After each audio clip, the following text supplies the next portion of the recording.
microwave for you or the oil, they annoy you. You add another snick for the wrong reasons. Election years now seeming like full-blown seasons. Welcome to 3 Count Commentaries. Today we're going to be talking about NWA Powerrr from January the 4th, 2021. This is sort of a supersized episode of NWA Powerrr. It was longer than usual. There was a lot more stuff in it than usual too.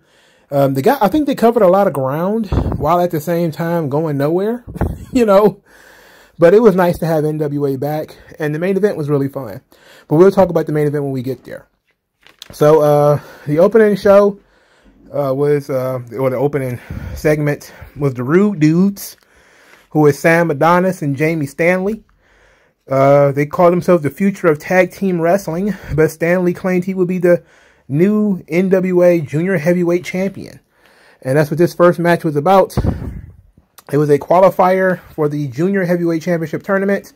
It was Miguel Robles, Alex Taylor, Jamie Stanley, and Jeremiah Plunkett. And there's no way in hell Jeremiah Plunkett is under 225 pounds. Looks like a bell pepper. There's just no way he's under 225 pounds. Anyway, Jamie Stanley won the match. Aaron Stevens and Kratos cut a promo. Aaron Stevens is now wearing eyeliner. He's also got the ascot, and he's got the white robe. He's almost full intellectual savior of the masses now. He said that stupidity has a face. Look in the mirror. Ignorance has a name. Check your birth certificate. And before he really got started, Dirty Dango and JTG came out there and said everybody wants to know why they're teaming up. And they said they teamed up for 2 reasons. 1, gold. 2, for fair competition. Then reminded all of us, because I sure forgot, that Aaron Stevens and Kratos actually cheated to wrestle them. Well, when they wrestled them, they beat them by cheating. Aaron Stevens then bust out his version of the genius, started rhyming. I didn't bother to dictate his rhymes, but the gist of it was that they already beat Dirty Dango and JTG, and opportunity only knocks once, so they should answer the door. Aaron Stevens is great as this kind of character. He never should have gone away from it. This is one of those times where a guy did something in WWE and should have just stuck with it. If he was still doing... Now, I'm not saying that he should have done, you know, that character for 10 years. He's been out of WWE about as long as he was in it, you know. But if he did that character everywhere he went, like if he did a version of that character in TNA, it probably would have got over a lot stronger. Instead, he did Liberace, which was awful and killed his whole TNA run. He's proving that WWE needs to take creative control away from some of these guys. So now he's back to doing sort of the intellectual savior of the masses, and he's actually pretty good. And they actually have framed this very well too, as it's sort of the a broken version of Aaron Stevens, where once he's pushed to the limit, this is kind of what he becomes. And his heel turn was pretty much automatic. It really didn't. There was really much of a build to it. Like once he started doing this, he was already a heel. Fandango, and JTG being partners, I don't know. I don't know what's up with that. I don't ask no questions, man. NWA is known for just doing shit. And this is one of those times where they're just doing shit. Whatever. So they showed a vignette for Hawks Aerie, PJ and Luke Hawks, and we see from the brackets that they will be wrestling each other in the Light Heavyweight Championship tournament, which actually begins on January the 8th, which is Friday. I want to say Friday, or is it Saturday? I forget which one it is this. But Homicide actually has a bye to the finals in that tournament, and I don't think anybody ever explained to me why Homicide has a bye to the finals. I don't know. But Hawks Aerie wrestling each other, father and son wrestling one another. That's pretty interesting. Second match, Scion versus Jordan Clearwater and Marshe Rocket. Marshe Rocket actually won a match, but he had to use help in order to win it.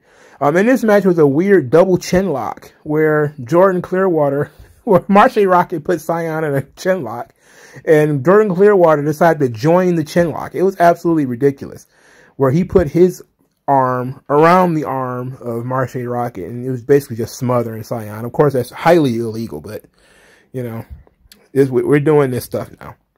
After this match, we got a promo from Tyrus and Austin Idol that explained why he had to wrestle 2 guys. Tyrus said that Cyan made a deal. That I'm guessing, I didn't really hear it because I was kind of doing something else as I walked away from the screen. It seems like Cyan made the deal that he would have to beat these two guys in order to get a rematch, and he ended up losing. Austin Idol said that he had fell for the trap, and he's got a lot of learning to do. He's got a lot of learning to do. We still have not really figured out who Cyan the son of. We didn't even get any clues. I mean, don't leave me hanging with that one, Jack. I need more information. So Camille and Missa Kate, they're a tag team for some reason, and Camille don't want to be. Says she's a star, not a tag team wrestler. And Missa Kate says that she's looking forward to wrestling Camille one day because she's new to the NWA, and says she's going to beat Camille. But right now, she's going to beat up on Kylie Ray. They got some issues because they're both from Chicago. So there's some Chicago stuff between these two. And it was a tag team match. It was Smiley, Kylie Ray, and Tootie Lynn versus Camille and Missa Kate. Missa Kate submits to Kylie Ray's crossface, and of course Camille was rightly pissed at this submission. The match was, it was alright. I think the story is they're building up Kylie Ray versus Camille, and that's cool, I guess. I ain't got no problem with that. Nick Aldis, Mickie James, and Mayweather, otherwise known as Crimson, they just casually changed his name. Just was like, oh, like his name has always been Mayweather. Hadn't you noticed where you been? Like, I was just watching this shit. His name wasn't Mayweather last year. Anyway, Nick Aldis talked about Pro NWA USA being for young, hungry wrestlers, and he would be an ambassador for the show, but would not be wrestling on it. Mickie James said that the NWA is all about opportunity, and she wanted to give an opportunity for Kiera Hogan to win the tag team championship. And that she's still got her eyes on some other titles that might be floating around out there, like Roxy and Deonna Purrazzo. And Mayweather said that he spent a lot of time focusing on this new show, and there's new direction. He's got some new goals. And not really building on much of anything. You know, it's just a hard push for this new show that they're talking about here. Later, the Strictly Business, Chris Masters, or Chris Adonis, and Tom Latimer talked about how they're going to dominate that show because the national championship is the main title for that show. So that seems to be pretty cool. They're going to split the titles, it seems, like where instead of being a mid-card belt, the national title will be the top title for the second show. I'm perfectly fine with that. I think that's pretty cool. And they just kind of made some jokes about how they're going to run roughshod over that new show or whatever. So Colby Carino and the Fixers were out there talking to the OGK. Matt Taven, Melvin, talked about how much he likes Steve Carino, how much Steve Carino helped him in his career, and that he's known little Kobe since he was a kid, and he's proud of the kind of man he's become. But why did he team up with two of the ugliest dummies in the entire NWA? Colby Carino was yelling, but he didn't have a mic, so it didn't matter. And Matt Taven says he wanted to take a moment to tell them why the OGK will win tag team gold before any of those Melvins will win tag team championships. He ended up getting challenged to a match by a guy named Wrecking Ball Legursky. He sounded like a Dick Tracy villain. And then they went in there and he had the match. And it was actually a hard-fought match from Matt Taven. It's probably one of the better Matt Taven matches I've seen lately. He gave the guy Wrecking Ball Legursky. He gave him a lot, to be quite honest. I was surprised at how much offense Matt Taven let him have, considering Taven is the bigger name here. And I don't know if I said this before, but it bears saying again. Matt Taven and Mike Bennett fit like a glove in the NWA. They fit like a glove. And the NWA is doing a really good job. And I was going to save this for later, but I might as well say it now. They're doing a really good job of getting some recognizable faces in here. You know, with Dango and JTG, Matt Taven, Mike Bennett. And it's probably going to be some more guys that's going to be coming in too. So they're doing a good job of mixing in people you don't know and people you do know. And they're acknowledging sort of past things like the OGK, where that's clearly a Ring of Honor thing, but they just brought it to NWA, and that's cool. You know, I don't got no problem with that. Genocide cut a promo talking about how she's done with Paula Blaze and Taryn Terrell, which is good considering Paula Blaze got her ass kicked by Natalia Markova in the 5th match on the show. I was surprised by this because Natalia Markova, I don't know if I've ever seen her before. And Paula Blaze was at least being pushed, and she had a manager who did nothing. a focal point of the show, Matt Cardona came out there. He's still hanging around with Mike Knox for some reason or another. Matt said that he's come to NWA to save NWA, and says that he wants to rename NWA MCWA, or Matt Cardona Wrestling Alliance. He just went pure cornball heel about how everything, the NWA sucked 30 years ago, it sucks now, and that they need to have pyro, but only for him and Mike, because he knows there's a budget. Said that everybody should have instrument music. He wants to build a shrine. They call it the Trevor Shrine. And he basically just talked about how NWA needs to be WWE, essentially. Which has kind of become Matt Cardona's heel gimmick, is that every time he goes somewhere, he wants to turn the place into WWE in some way. And that somehow works on people, and it gets people really worked up, because he wants to come in and change, everything. Like, he did this when he was in GCW. He started, talking about how there needs to be interest music, and there needs to be, well, I think they have interest music, but I think there need to be, like, screens and all that kind of stuff. All the high-tech, high-profile, high-production shit WWE has. He just goes into places and say that, oh, you guys don't have all of this stuff, and I want to bring all of this, and I want to save all you guys, and I'm the biggest star here, and all that kind of stuff. Which works, He's found an angle that works. Unfortunately, this is not the territory days where we don't see this, and we just kind of see him repeating himself at this point, where he just kind of goes to this new place and is like, oh, I wouldn't be surprised if we do it in an Impact. Impact has all this stuff, though, except the pyro. They don't have pyro yet, but they've got the big screens, interest music for everybody, kind of advanced production compared to GCW, and NWA is advanced. It's basically black and white TV compared to WWE, but, this is Matt Cardona here we're talking. Well, he got to the meat of the matter eventually, talking about Trevor Murdoch. That him and Trevor Murdoch was never really friends when they were sharing a locker room, and that Trevor Murdoch was a champion. He was one of the boys, gave him cold looks, didn't really want to shake his hand, but hey, he's not holding no grudges. He ain't holding no grudges. He just come to NWA to help it. He wants to help the NWA. He wants to grow the NWA. He can only do that by becoming the NWA World Heavyweight Champion. All right, cool. All right. I'm not hating Matt Cardona these days. He's actually found a nice little groove for himself. He's doing okay. I'm actually glad to see him doing so well, because he was one of the guys that, of all the guys who was released from the WWE, people thought, old Zack Ryder would be the one who would sink to the bottom the fastest. And it was actually looking like he might be, because he went so long unsigned and nobody was really doing anything with him. He even didn't have a spot in AEW, which is sad. AEW is literally signing everybody. They're signing all the scum from the underbelly of NXT. They bringing them in, and they couldn't find a spot for Matt Cardona. Oh, they brought in Ho Ho Loon on AEW. Well, that's not AEW, it's GCW. Ho Ho Loon is going to be on, Ho Ho Loon is going to be on AEW. Yeah, he is. I just had to double check. Sorry about that. But yeah, he is going to be on AEW. He's wrestling Sammy Guevara. So they're going down to the underbelly. Some guys who got cut from the Cruiserweight Classic.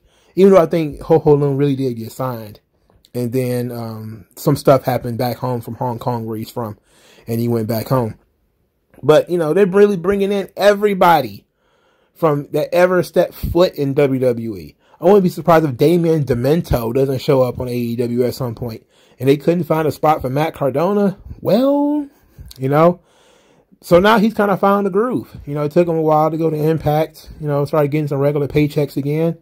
Then he took a chance, with the whole GCW thing and getting involved with Jon Moxley. And he's really since then, he's kind of transformed into one of the better performers on the independents. And I really enjoy watching Matt Cardona when he's not a squeaky clean, sort of boring babyface.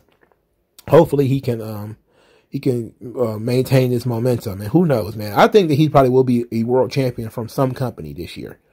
I don't know if you want to count the GCW belt. If you do, he's already a world champion. But, the Impact or the NWA belt. If he gets lucky, he might get both of them. That would be something else, wouldn't it? Wow. Anyway, main event of the show, The End and Jax Dane versus La Rebellion in Homicide. Don't know what any of the, I guess it's La Rebellion and The End are kind of feuding. Kind of. Anyway, Homicide pinned Perro with the Diamond Cutter, RKO. I forget what he called it. So the main event was fun, though. Really fun main event. Mostly fun show. No real complaints on the show. You know, I was glad to have NWA back. You know, it was looking sleek for the new year. It's doing okay. They didn't really start any storylines, but they are really pushing heavily for this new show they're trying to launch. And I'm guessing that's really important right now. Okay. I'll take the L on compelling storylines in order for you to push this new show. But they have to, once the new show starts getting up and running, I'm going to give them about 2 weeks to really get the show up and running. The tournament seems like it's going to be pretty long, too. It's like, it's at least 16. And they're still doing qualifiers. Well, I think that was the last qualifier they did on this show. But I didn't pause to look at the list of people who are going to be in the tournament. Maybe I should do that. All right, so it's a 13-man tournament, actually. And one of the first round matches was Rhett Titus and Austin Aries. So that match has already been decided, and Austin Aries won. The next match is Luke Hawx versus PJ Hawx. The next match after that is C.W. Anderson versus Colby Carino. C.W. Anderson from ECW? Ugh, what the hell? He sucked then. That was 20 years ago. Kerry Morton, the grandson or son of Ricky Morton versus Jamie Stanley. Aria Daivari of 205 Live versus Jay Spade. Darius Lockhart of Flash Drives to Tony Khan fame. And he will be, his opponent will be Sal Renaro. And Homicide gets a bye all the way to the finals, or the semifinals rather. Or no, it's the finals. It's the finals, right? I don't know how that, whatever. Anyway, NWA USA will air on Saturdays at noon. This ought to be fun. Austin Aries being the first junior heavyweight champion, I can see that clearly. Looking, he's the only other name other than Homicide in this entire thing. I would think that they would probably put the belt on somebody who has a name in order to establish it. So that would be fine. It's very interesting to have son and dad wrestling each other. Very interesting. Interested in seeing Aria Daivari outside of WWE. I think he wrestled in AEW too. So, you know, it's ought to be fun. You know, a very different kind of show for NWA. I'm okay with that. I'll give them a chance to spread their wings. I may do a review of the first show, maybe the first couple, until it turns into a complete and total B show. Then maybe not. You know, really, I'll consider it. We'll see how it turns out. But let me know what you guys think of NWA Powerrr from January the 4th, 2021. Like, share, and subscribe. I'll talk to you guys later, man. Peace out.